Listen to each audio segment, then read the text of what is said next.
خاص الخاص دن ہے، اسے مسکینوں کا حج قرار دیا گیا ہے۔ اچھا، پھر ہم جمعے کو نماز کے لیے آتے ہیں تو اس میں ہمیں خطبہ سننے کو موقع ملتا ہے۔ اب خطبہ جو ہے نارملی کچھ لوگ تو چپ چاپ ہی سن لیتے ہیں، پتہ ہی نہیں ہوتا عربی میں امام صاحب نے کیا بیان کیا ہے، حالانکہ اس کے اندر بہت سارے میسیجز ہوتے ہیں، بہت ساری ہدایت کی باتیں ہوتی ہیں، اور سبحان اللہ، اللہ کرے کہ ہم اس خطبے کو سمجھ لیں تو ہر بار اپنے علم دین کو انہینس بھی کریں، بڑھائیں بھی، نصیحت کی باتیں بھی دل پر اثر کرنا شروع ہو جائے، اللہ کرے کہ ہم عمل کرنے والے بھی بن جائیں۔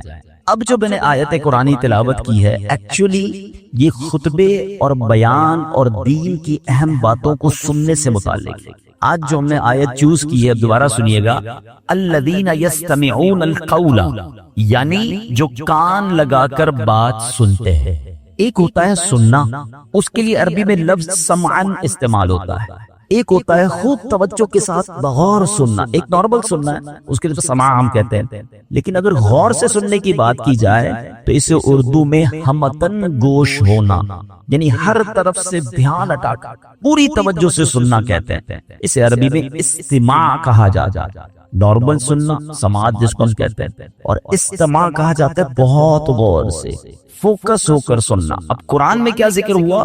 الذین یستمعون القول، یعنی جو کان لگا کر بات سنتے ہیں۔ اللہ رسول کا ذکر ہو، جب نصیحت کی بات ہو تو وہ کان لگا کر سنتے ہیں۔ اب آگے کیا فرمایا؟ فیتبعون احسنہ، جو لوگ یہ کرتے ہیں، بزرگوں کی باتیں، علماء کرام کے ارشادات، قرآنی آیات، احادیث غور سے سنتے ہیں، فرمایا پھر اس کی بہتر بات کی پیروی کرتے ہیں، یعنی سن کر صرف انسنی نہیں کر دے، ادھر سے سنا ادھر سے نکال دیا، سنا فالو کرنا شروع کر دیا۔ پھر آگے قرآن کیا کہتا ہے؟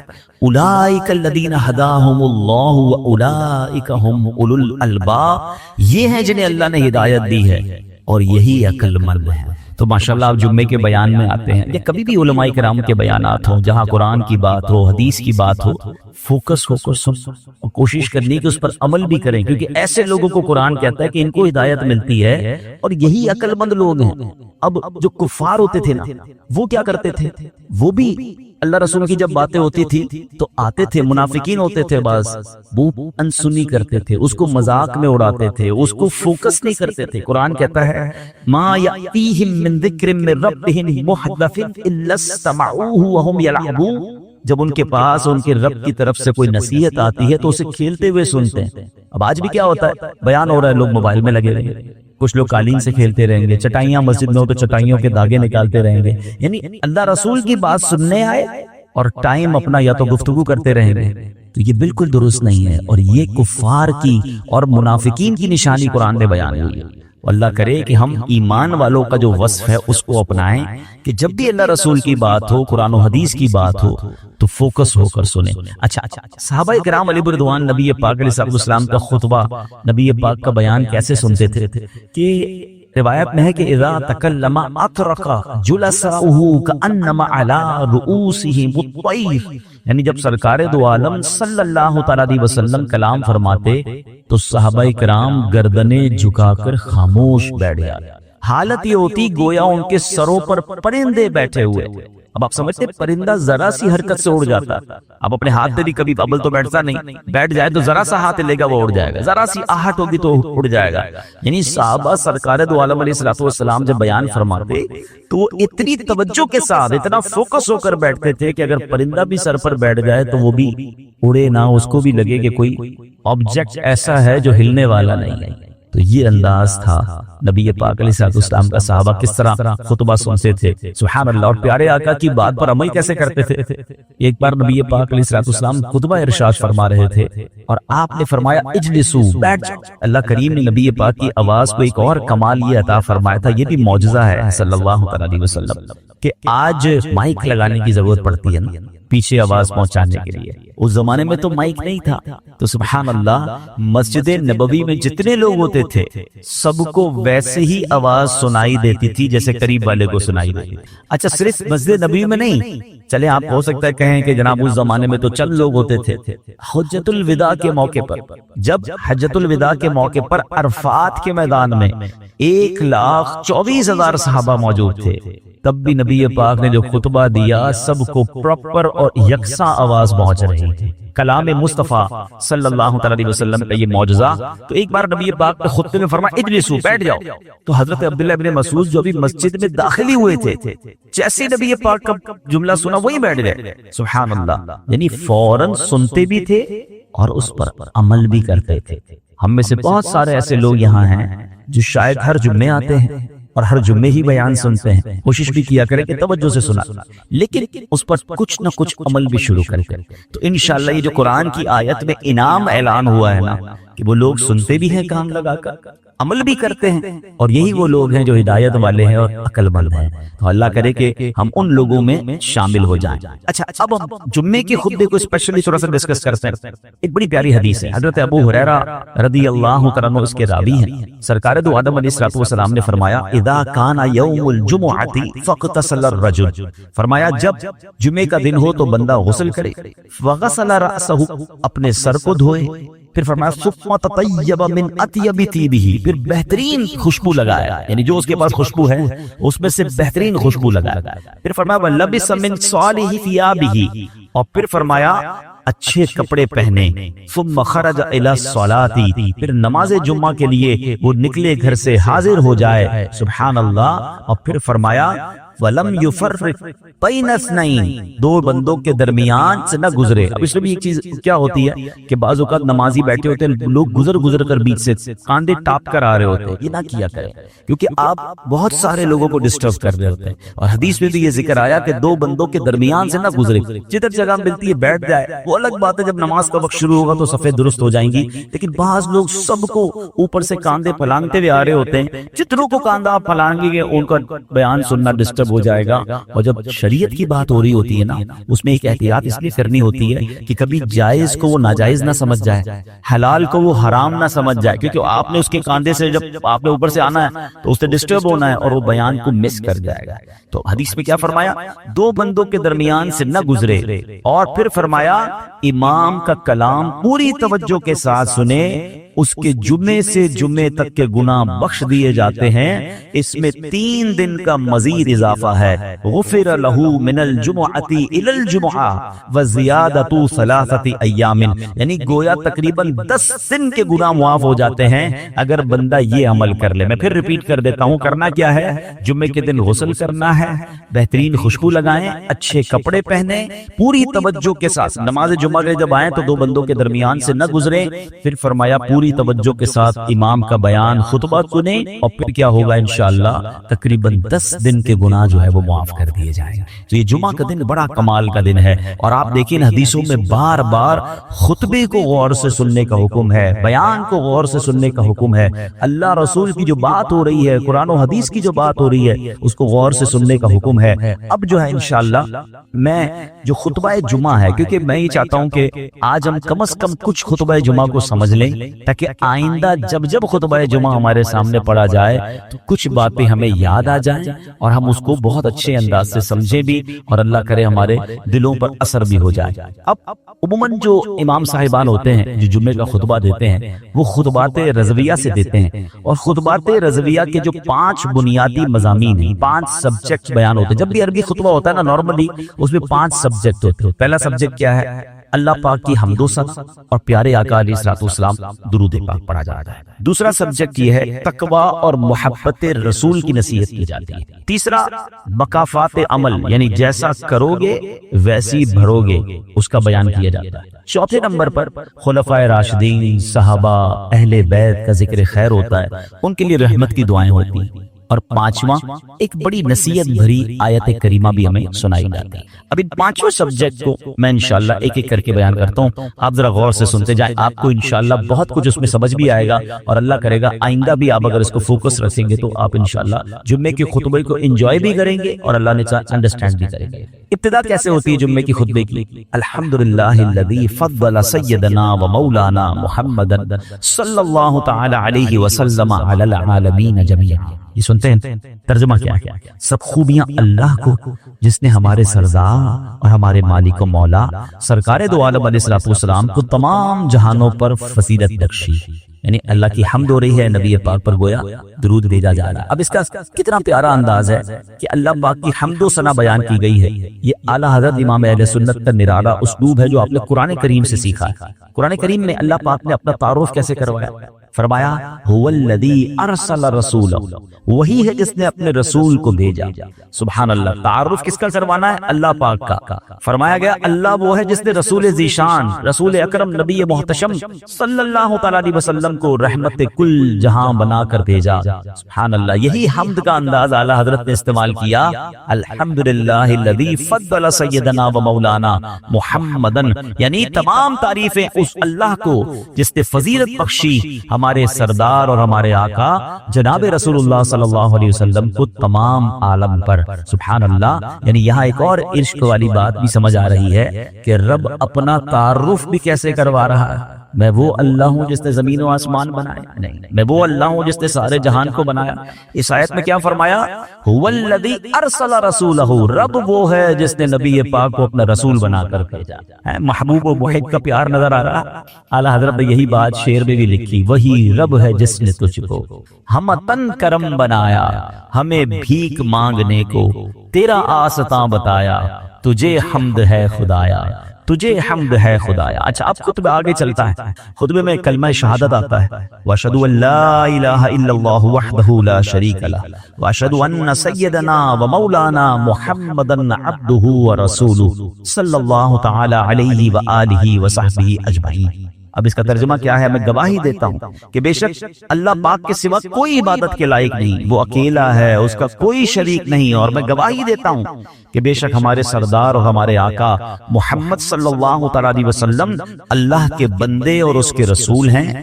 ان پر، ان کے جملہ آل و اصحاب پر اللہ پاک درود و برکت اور سلام نازل فرمائے۔ اس کے بعد تقویٰ کی نصیحت شروع ہوتی ہے۔ نصیحت کیسی ہوتی ہے؟ فیا ایھا المؤمنون، اے ایمان والو، رحمنا ورحمکم اللہ، ہم پر اور تم پر اللہ پاک رحم فرمائے۔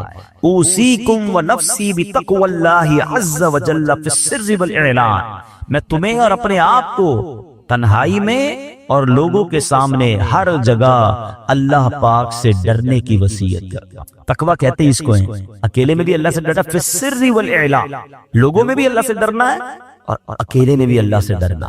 یاد رکھیے، ایسی نصیحت ہے کہ ایک مرتبہ کسی مرید نے اپنے پیر صاحب کی خدمت میں عرض کی کہ عالی جان مجھے نصیحت کیجیے۔ پیر صاحب نے کہا کہ میں اللہ پاک کی وہ نصیحت کرتا ہوں جو اللہ پاک نے اگلے پچھلے تمام انسانوں کو کی ہے، یعنی قرآنی نصیحت فرمائی۔ اور قرآن میں کیا کہتا ہے؟ وَلَقَدْ وَصَّيْنَا الَّذِينَ أُوتُوا الْكِتَابَ مِن قَبْلِكُمْ وَإِيَّاكُمْ أَنِ اتَّقُوا اللَّهَ، اللہ نے کیا فرمایا؟ بے شک ہم نے ان لوگوں کو جنہیں تم سے پہلے کتاب دی گئی اور تمہیں بھی تاکید فرما دی ہے کہ اللہ سے ڈرتے رہو۔ اللہ نے پچھلوں کو بھی نصیحت فرمائی، آج کے لوگوں کو بھی نصیحت فرما دی، اور وہ کیا ہے؟ اللہ سے ڈرتے رہو۔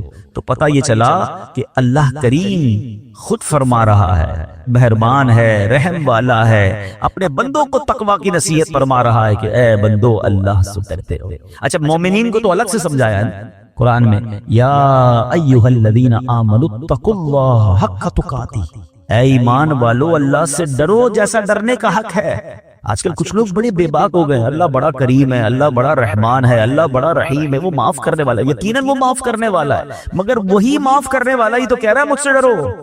یہ ڈر کیوں نکالا جا رہا ہے؟ اللہ سے ڈرنے کا مطلب یہ ہے کہ بندہ اللہ کی نافرمانی نہ کرے، یقیناً وہ میری ماں سے زیادہ مجھے چاہنے والا ہے۔ اچھا، اس کو اگر ادر وے اراؤنڈ کر لیں کہ جس سے پیار ہوتا ہے، جس سے محبت ہوتی ہے، جو محسن ہوتا ہے، کیا اس کی نافرمانی کی جائے؟ بندہ کیا چاہتا ہے کہ یار مجھے اس سے اتنا پیار ہے کہ میں اسے ناراض نہیں کر سکتا، تو چلو بہت اچھی بات، اللہ سے محبت میں گناہ نہ کیجیے، اللہ سے محبت میں اللہ کی نافرمانی نہ کیجیے۔ تو بہرحال تقویٰ جو ہے یہ بڑی کمال کی چیز ہے، اللہ مجھے بھی نصیب فرمائے، آپ کو بھی نصیب فرمائے۔ معلوم یہ ہوتا ہے کہ اللہ پاک کے ہاں بندے کی خوبیوں میں سب سے اعلیٰ درجے کی جو خوبی ہے وہ تقویٰ متقین جو ہے اس کے فضائل قرآن میں بیان ہوئے. اچھا پھر آگے خطبے میں ہم کیا سنتے ہیں؟ اور مزین کرو اپنے دلوں کو اس نبی پاک علیہ الصلوۃ والسلام کی محبت سے، آپ پر اور آپ علیہ الصلوۃ والسلام کی آل پر افضل درود اور سلام. اب یہ مزین روشن کرنے کی بات ہو رہی ہے کہ اپنے دل کو روشن کیجئے اللہ رسول کی محبت سے، اس حبیب علیہ الصلوۃ والسلام کی محبت سے، کیونکہ آگے خطبے میں جملہ سنتے ہیں جو بڑا امپورٹنٹ ہے، ان الحب هو الایمان کلہ الا لا ایمان لمن لا محبت. یاد آ رہا ہے؟ جملے سنتے ہیں ہم خطبے، مگر معنی آج پتہ چل جائے گا تو انشاءاللہ اور اچھے انداز سے سنیں گے. اب اس کی معنی کیا ہے؟ بے شک محبت ہی پورا ایمان ہے. خبردار جسے آپ سے محبت نہیں ہے اس کے لیے ایمان نہیں ہے.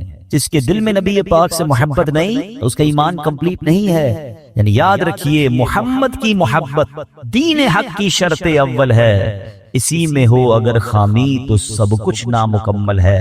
محمد کی محبت ہے سند آزاد ہونے کی، خدا کے دامن توحید میں آباد ہونے کی. یہ جمعے کے خطبے میں بار بار ریمائنڈ کروایا جاتا ہے، سن لو اس کا ایمان نہیں اس کے دل میں نبی پاک سے محبت نہیں. ایک بار نبی پاک علیہ السلام نے حضرت عمر فاروق رضی اللہ تعالیٰ کا ہاتھ پکڑا ہوا تھا. فاروق اعظم نے عرض کی لَأَنْتَ أَحَبُّ إِلَيَّ مِنْ كُلِّ شَيْءٍ إِلَّا مِنْ نَفْسِي. یا رسول اللہ صلی اللہ علیہ وسلم آپ مجھے میری جان کے علاوہ ہر چیز سے زیادہ محبوب ہیں. نبی پاک علیہ السلام نے فرمایا لا والذی نفسی بیدیہ حتی اکون احب الیک من نفسک. نہیں عمر، رب کریم کی قسم جس کے قبضہ قدرت میں میری جان ہے، تمہاری محبت اس وقت تک کامل نہیں ہوگی جب تک میں تمہارے نزدیک تمہاری جان سے بھی زیادہ محبوب نہ ہو جاؤں. پھر حضرت عمر نے فوراً کیا کہا؟ واللہ لانت احب الی من نفسی. یا رسول اللہ صلی اللہ علیہ وسلم اللہ کی قسم آپ مجھے میری جان سے بھی زیادہ محبوب ہیں. سن کر نبی پاک علیہ السلام نے پھر فرمایا الآن یا عمر، یعنی اے عمر تمہاری محبت کامل ہو گئی ہے، اب ایمان کمپلیٹ ہوا. کسی کی دل میں اگر محبت نہیں ہے تو وہ کامل مومن نہیں. تو محبت تو ہر مسلمان کو ہے.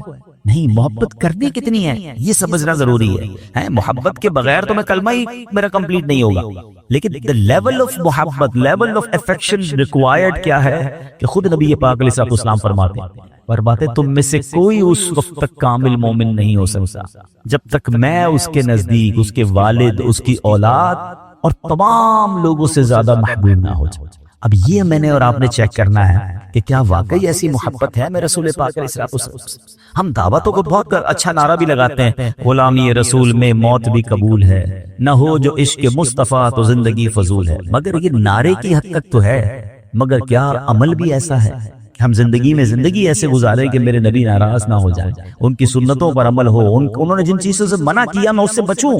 پھر محبت ہے. نظر تو آئے نا محبت صرف نعرے کی حد تک تو نہیں ہوتی. بہرحال اب آگے بہت پیاری دعا آتی ہے، رزقنا اللہ تعالی و ایاکم حب حبیبہ ھذا النبی الکریم علیہ وآلہ اکرم الصلاۃ والتسلیم. اللہ پاک ہمیں اور تمہیں اپنے حبیب نبی کریم علیہ السلام کی محبت نصیب فرمائے، ان پر اور ان کی آل پر بزرگ ترین درود و سلام. پھر ایک بڑی کمال کی حدیث ہے، انشاءاللہ کبھی موقع ملا اس حدیث کو پورے بیان میں ہم ڈسکس کریں گے، لیکن یہ حدیث جس چھوڑنے والی ہے. البر لا یبلا والذنب لا ينسى والديان لا يموت اعمل ما شئت كما تدين تدان. نیکی پرانی نہیں ہوتی. اب اس حدیث کا معنی سنیں، البر لا یبلا، نیکی پرانی نہیں ہوتی، والذنب لا ينسى، گناہ بلایا نہیں جاتا، والدیان لا يموت، اور جس نے بدلہ لینا ہے، انصاف کرنا ہے، وہ اس کو موت نہیں آنی. اللہ کو تو موت نہیں آنی نا. فرمایا اعمل ما شئت کما تدین تدان، کر لے جو کرنا ہے، جیسی کرے گا ویسی بھرے. یقین کرے یہ ایک حدیث زندگی گزارنے کے لیے کافی. اگر بندہ سمجھ جائے نا، انسان کہتا ہے یار میں نیکی کروں صلہ تو ملتا نہیں. بھائی آپ نیکی کرتے جائیں، یہ پرانی نہیں ہوگی، اللہ کی بارگاہ میں لکھ دی گئی ہے. اللہ اجر دینے والا ہے، لوگوں سے اجر نہ مانگیں. البر لا یبلا، نیکی پرانی نہیں ہوتی، والذنب لا ينسى، گناہ بلایا نہیں جاتا. میں اور آپ ہزاروں گناہ کر چکے ہوں گے جو بھول گئے، مگر کہیں لکھا ہوا ہے گناہ کرتے وقت یاد رکھنا کہ آج تو لذت کے لیے کر رہا ہوں، مگر یہ کہیں لکھ دیا جائے گا، بلایا نہیں جاتا. جس نے فیصلہ کرنا ہے نا، جس نے ہمارا حساب کتاب کر کے جزا اور سزا کا اعلان فرمانا ہے، اس کو موت نہیں آنی. والدیان لا يموت. اور پھر آگے جس طرح کہا گیا نا اعمل ما شئت کما تدین تدان، کر لے جو مگر جیسی کرے گا ویسی یہ لائف میں جو بھی ہم کر کے جائیں گے نا قبر میں سمجھتے اس کا رزلٹ کارڈ ملنا ہے. اچھی گزار کر جاؤ گے تو جنت کے مزے ہوں گے. آج بندہ کہتا ہے مجھے تو کوئی کچھ کہہ ہی نہیں سکتا, میری جو مرضی میں کر رہا ہوں, شراب پی رہا ہوں, بدکاری کر رہا ہوں, جوا کھیل رہا ہوں, حرام کما رہا ہوں, ظلم کر رہا ہوں, زیادتی کر رہا ہوں, میری تو جناب بڑی ٹور ہے, مجھے کون کچھ کہہ سکتا ہے. آج کوئی نہیں کہے گا. اعمل ما شئت کما تدین تدان, کر لے جو کرنا ہے. نبی پاک نے پہلے ہی فرما دیا مگر پھر جیسی کرے گا نا ویسی پڑے. جانا سب نے جنت میں ہے مگر کام جنت والے کرنے کے لیے تیار کوئی نہیں ہے. جنت کی نعمتیں سب کو چاہیے. اعلیٰ حضرت کہتے ہیں نا کام زندہ کے کیے اور ہمیں شوق گلزار ہے کیا ہونا. جانا سب کو گلزار میں ہے, جنت میں, کام جہنم والے کرنے. تو آپ کبھی بھی ایسا نہیں ہو سکتا کہ سیب کا پودا لگائیں اور کہیں دعا کرو آم نکل آئے. لوگ کہیں بھائی بویا سیب ہے تو سیب نکلے گا نا. آپ امرود بو کے کیلا نہیں نکال سکتے, جیسا بوتے ہیں ویسا کاٹتے ہیں. اب اس زندگی میں اپنے اعمال کے ذریعے کون سا بیج ڈال رہے ہیں یہ غور کرنا ہے. اور جمعے کے خطبے میں یہ بار بار ہمیں اعلان کیا جاتا ہے اعمل ما شئت کما تدین تدان, کر لے جو کرنا مگر جیسی کرے گا ویسی کرے گا. قرآن کہتا ہے نا هل جزاء الاحسان الا الاحسان, نیکی کا بدلہ نیکی ہی ہے. تو انگریزی میں بھی کہتے ہیں what goes around comes around. آپ اچھا کریں گھوم پھر کے آپ کے ساتھ اچھا ہی ہوگا. بندہ کہتا ہے میں نے اس کو کھانا کھلایا مجھے تو اس نے کچھ نہیں دیا, یہ نہیں دے گا, اللہ نے دینا ہے. اور آپ دیکھیں گے کہ اس نیکی کا صلہ آپ کو کسی اور طریقے سے ملے گا. آپ کو جناب کسی کے ساتھ مسکرانے کا, کسی کے ساتھ اچھا برتاؤ کرنے کا, کسی کی مشکل دور کرنے کا, کسی کی پریشانی دور کرنے کا آپ کو بالکل صلہ دنیا میں ملتا ہے. یہ مکافات عمل ہے. جو لوگوں کے لیے اچھا کرتے ہیں اللہ ان کے لیے اچھا کر دیتا ہے. اور جو آج لوگوں پر ظلم کرتے ہیں نا, بے شک وہ مظلوم آپ کا کچھ نہیں بگاڑ رہا مگر کہیں نہ کہیں سے آپ اس آفت کو اپنے بچوں میں, اپنے کاروبار میں, اپنی صحت میں, اپنی عزت میں دیکھیں گے. آپ حیران ہو جائیں گے کہ یار یہ میرے ساتھ کیسے تباہی ہو گئی, یہ اتنا بڑا پرابلم کیسے آ گیا. توبہ کیجئے, کہیں لگتا ہے برا کام کیا, کسی کا دل دکھایا ہے, کوئی ایسی نافرمانی ہو گئی ہے کہ جس کا صلہ مل رہا ہے. تو ہمیں اچھے کام کرنے ہیں, لوگوں کا بھلا سوچنا. اور پھر جمعے کے خطبے میں ایک آیت ہے, کھنجورنے والی آیت ہے جو ہر جمعے کے خطبے میں ہم سنتے ہیں فَمَن يَعْمَلْ مِثْقَالَ ذَرَّةٍ خَيْرًا يَرَهُ وَمَن يَعْمَلْ مِثْقَالَ ذَرَّةٍ شَرًّا يَرَهُ. کیا ترجمہ ہے؟ تو جو ایک ذرہ بھر بھلائی کرے وہ اسے دیکھے گا, اور جو ایک ذرہ بھر برائی کرے وہ اسے دیکھے گا. ہم نہیں سوچتے کہ یار چھوٹا سا ہی تو گناہ ہے نا, کون دیکھ رہا ہے, چلو کر لو یار, آج کر لو کل سے نہیں کروں گا. یہ ذرہ بھر برائی بھی اٹکا سکتی ہے. قرآن کہتا ہے اس کو دیکھو گے. اور چھوٹی چھوٹی نیکیاں سمجھ کے لوگ چھوڑ دیتے ہیں, یار 2 رکعت نفل چھوڑ دیا تو کیا ہو گیا, مسکرایا نہیں تو کیا. یہ چھوٹا ذرہ بھی اچھائی کا کرے گا وہ بھی قیامت کے دن دیکھے. تو اللہ کرے یہ بات سمجھ آ جائے کہ زندگی گناہوں میں نہیں, نیکیوں میں, چھوٹی چھوٹی نیکیاں بھی کرتے چلے جائیں. یہ جمع ہو رہی ہے, یہ اکاؤنٹ میں پلس ہو رہی ہیں, اور انشاءاللہ قیامت کے دن اس کا اجر دے کے. اللہ مجھے اور آپ کو جمعے کے خطبے کو سمجھنے میں اور اس کو انڈرسٹینڈ کر کے اس پر